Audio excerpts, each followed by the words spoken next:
కౌశిక్ రెడ్డి గారి ఇంటి మీద దాడి చేసిన గుండాలను 307 హత్యాయత్నం కేసు నమోదు చేసి అరెస్ట్ చేయాలని మేము డిమాండ్ చేస్తా ఉన్నాం.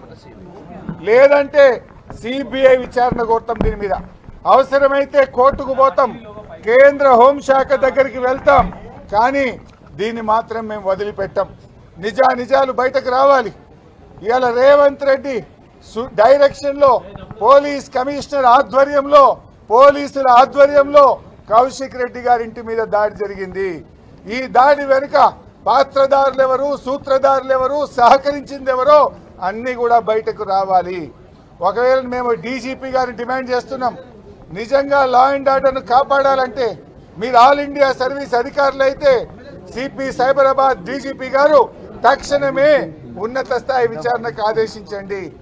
ఈ దాడిని ఆపలేక దగ్గరుండి దాడి చేయించిన పోలీసులను, సిఐ గారిని, ఏసీపీ గారిని, అడిషనల్ డీసీపీ గారిని తక్షణమే సస్పెండ్ చేయాలని చెప్పి బీఆర్ఎస్ పార్టీ డిమాండ్ చేస్తూ ఉంది. మేము ఇప్పుడే కంప్లైంట్ కూడా ఇచ్చాం. 307 నమోదు చేయండి. ఎందుకంటే ఇట్ ఈస్ ఓపెన్ సీక్రెట్. పొద్దున్నుంచి మీడియాలో వచ్చింది, వీడియోలో వచ్చింది.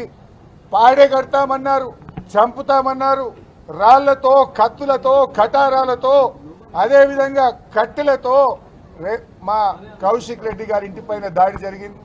అంటే దీన్ని బట్టి చాలా స్పష్టంగా ఉంది.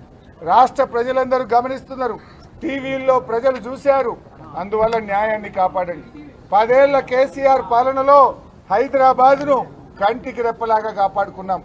సైబరాబాద్ పోలీస్ స్టేషన్ పరిధిలో ఎప్పుడు కూడా ఇలాంటి సంఘటన జరగలేదు. సైబరాబాద్ పోలీసులంటే ఒక మంచి ఇమేజ్ ఉండే, కానీ దాన్ని మంట కలిపిండ్రు.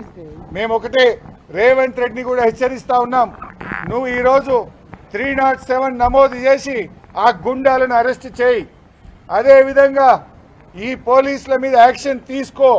లేదంటే మేమందరం ఢిల్లీకి వచ్చి రాహుల్ గాంధీ ఇంటి ముందు ధర్నా చేస్తాం, ఏఐసిసి కార్యాలయం ముందు ధర్నా చేస్తాం, నీ బండారాన్ని బయట పెడతాం. రాహుల్ గాంధీ గారు రాజ్యాంగం పట్టుకొని చేతులు పట్టుకొని తిరుగుడు కాదు, దేశం మొత్తం చూసే విధంగా కాంగ్రెస్ పాలన ఏందో, రాహుల్ గాంధీ మాటలేందో, కాంగ్రెస్ పాలనలో జరుగుతున్న దుశ్చర్యలేందో, ఏ రకంగా ఎమ్మెల్యేలను అంగట్లో సరుకుల్లాగా కొంటున్నారో, పోలీసులు దగ్గర పెట్టి ఎమ్మెల్యేల మీద ఎట్లా ప్రతిపక్ష ఎమ్మెల్యేల మీద దాడి చేస్తున్నారో యావత్ ప్రపంచానికి, దేశానికి తెలిసేటట్టు చెప్తాం. రాహుల్ గాంధీ ఇంటి ముందు ధర్నా పెడతాం, ఏఐసిసి కార్యాలయం ముందు ధర్నా పెడతాం. దేశం మొత్తం ఈ రాహుల్ గాంధీ మాటలు కేవలం నీటి మూటలు, ఈ రాజ్యాంగం చేతిలో పెట్టుకుని మాట్లాడేదంతా నటన మాత్రమే తప్ప నిజాయితీ లేదు. నిజాయితీ ఉన్నోడైతే రాహుల్ గాంధీ ఏం చెప్పాలి? ఎమ్మెల్యేలు ఎందుకు జాయిన్ చేసుకుంటున్నావు, ఇది తప్పని చెప్పొద్దా? జాయిన్ చేసుకున్న వాళ్ళని రాజీనామా చేయమని చెప్పొద్దా?